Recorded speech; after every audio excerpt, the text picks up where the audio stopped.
Salut à tous, c'est Naturama et on se retrouve aujourd'hui pour ma deuxième vidéo, donc tout seul, toujours sans Thomas. Il rentrera mercredi soir je crois, et du coup les prochaines vidéos seront de nouveau à la cabane et tout reprendra comme avant.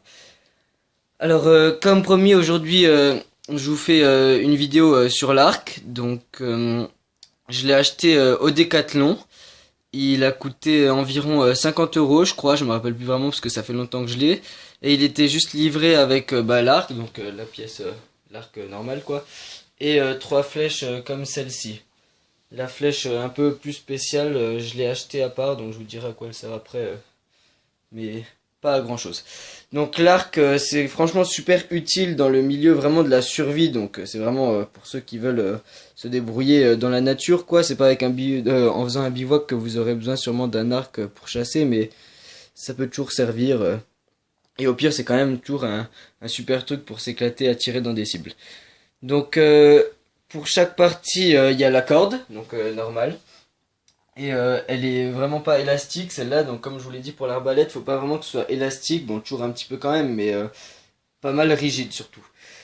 Elle est raccrochée donc des deux bords de l'arc ici et à l'autre bout de la même façon comme ceci. Donc en fait elle est juste coincée dans dans une espèce d'encoche, donc c'est un embout en plastique normal quoi, c'est pas du bois.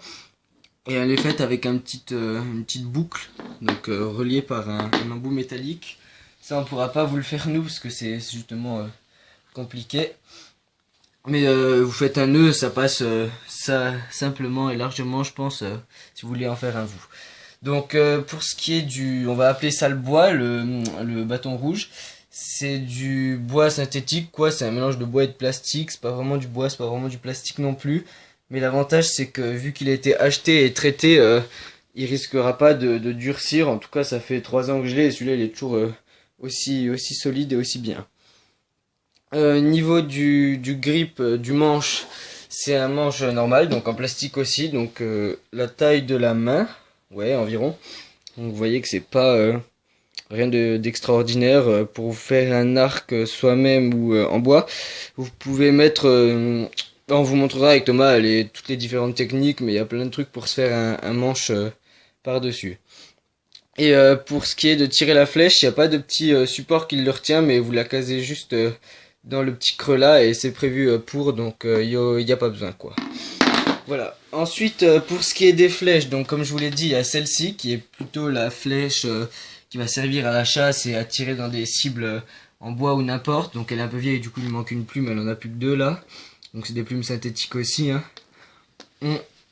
Sur sur l'arrière de la flèche, vous avez toujours l'embout qui va servir à s'accrocher dans la corde pour une meilleure stabilité. Donc là justement les deux plumes, normalement il y en a trois et ça sert à maintenir la flèche pour qu'elle vole bien droit, donc ça permet de faire une sorte d'équilibre. C'est ce qui a manqué à mon arbalète je pense, pas mal de gens me l'ont dit aussi, donc c'est pour ça que honnêtement vaut mieux en mettre je pense. Ensuite la longueur de la flèche elle doit faire environ 70 cm je pense, pas moins. Et la pointe, donc un embout métallique pas vraiment pointu vous voyez, mais c'est vraiment quand même, ça fait pas mal de dégâts. Donc ça perce du bois ça, on a déjà testé. Je sais pas si j'arriverai à vous le refaire après, mais si j'arrive, vous verrez que ça a pas besoin d'être forcément pointu pour pouvoir faire mal. Donc pour la chasse, ça c'est ce qu'il y a de mieux. Après vous pouvez toujours prendre plus pointu si vous voulez, mais ça fera largement l'affaire. Ensuite l'autre flèche un peu spéciale, elle est vendue à part. En tout cas elle n'était pas avec l'arc sur ce modèle-ci. Et elle s'achète aussi au Décathlon, je crois, elle est vraiment pas chère, je pense qu'elle doit être en dessous de 5 euros, ou alors aux alentours, mais ça doit pas être excessif. Et c'est une flèche, ben, vous voyez qu'elle a la même taille que l'autre, un peu moins peut-être, donc elle doit faire, je sais pas, 68 cm. Et donc elle aussi c'est en plastique synthétique et tout ça. Les plumes vous voyez que c'est pas des vraies, mais celle-ci vu qu'elle est neuve, elle en a 3 toujours. Donc c'est ça sur toutes les flèches. Et pareil, l'embout au bout pour la corde. Et l'avantage de celle-ci, c'est que c'est une ventouse en fait en plastique, ouais, du plastique quoi, du caoutchouc un peu. Et ça sert plus pour s'éclater, par exemple à l'intérieur sur un mur, si vous voulez. Vous pouvez tirer sans abîmer quoi, sans défoncer le mur quoi. Donc c'est plutôt cool. Après c'est pas vraiment nécessaire, c'est plus pour ceux qui veulent tirer chez eux ou dans leur jardin simplement sans vouloir exploser le crépi ou d'autres trucs. Donc c'est un espèce de plus si vous voulez, mais c'est pas nécessaire. Donc voilà, j'ai à peu près tout dit. Donc on se retrouve tout de suite maintenant pour le test. Voilà, donc on se retrouve maintenant dehors pour le test. Donc on va tirer sur un morceau de contreplaqué blanc que vous pouvez voir ici. Donc il est pas très épais, bah, c'est un contreplaqué normal en fait, il fait 1 cm aussi d'épaisseur. Donc je vais d'abord vous montrer avec la flèche à ventouse. Donc on va pouvoir voir l'impact que ça fait sans faire de dégâts. Donc ça fera pas de marque bien sûr, c'est ça qui est bien. Donc je peux tendre à fond, hein, ça risque rien. Je vise. Et voilà. Donc vous pouvez voir que bon, là elle a pas tenu puisque c'est du bois lisse et tout, donc c'est normal qu'elle tienne pas longtemps, mais vous voyez que ça a quand même fait l'impact et qu'elle a tenu. Donc maintenant je vais tirer avec la vraie flèche. Donc pour tirer, je vous ai pas expliqué mais je pense que tout le monde connaît, vous coincez l'embout de la flèche contre la corde, donc dans la corde au maximum quoi, donc c'est du fil, il n'est pas profond, il n'y a pas besoin de l'enfoncer. Ensuite vous prenez, vous pincez le bout de la flèche, donc il y en a qui pincent la corde comme ça, mais moi personnellement je préfère prendre l'embout de la flèche, donc des fois l'embout part avec dès que c'est des mauvaises flèches, mais ça m'est jamais resté dans les mains. Vous la casez contre le... Justement normalement s'il y en a qui a un petit support, un petit clou là, vous le mettez contre, mais moi c'est sur le manche du coup. Vous tendez bien, vous alignez en face de la cible et vous lâchez. Donc je vais vous montrer ça. Ouf. Alors attendez, on commence. Vous pouvez même voir qu'elle s'est plantée de l'autre côté dans le sol, donc on sent que c'est déjà autre chose que l'arbalète. Voilà, donc on peut s'approcher pour voir l'impact.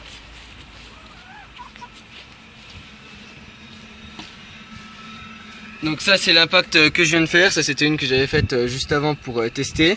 Vous voyez que ça a quand même percé pas mal, je pense qu'on n'est pas loin de derrière.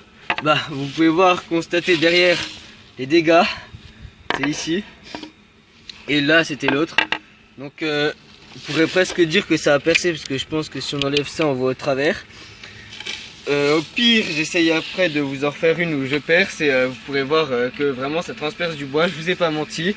Donc vous voyez la puissance, imaginez maintenant sur un animal quand vous n'êtes pas trop loin ou même avec un peu de distance, je vous ai dit que ça tirait à plus de 70 mètres. C'est vraiment fait pour la chasse, même si c'est pas sa fonction première à la base, on peut chasser avec ça.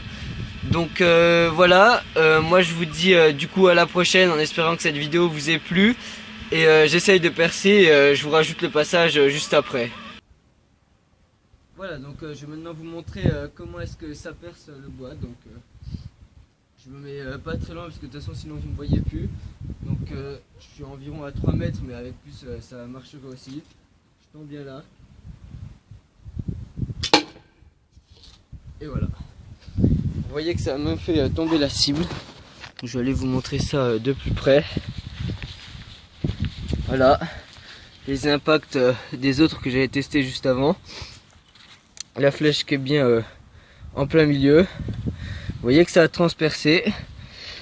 Donc ça aurait pu transpercer plus, mais après de toute façon une fois que c'est percé, la flèche qu'elle glisse plus ou pas, ça change rien.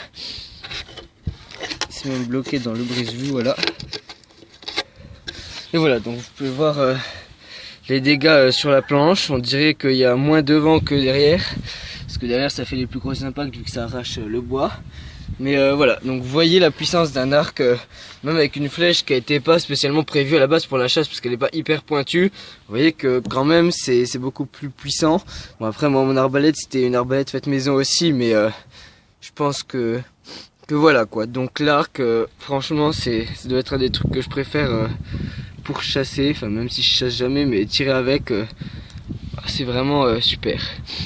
Voilà, donc comme promis je vous ai tout montré. Donc en espérant que cette vidéo vous ait plu, moi je vous dis à la prochaine, donc de nouveau à la cabane cette fois-ci. Et voilà, ciao tout le monde.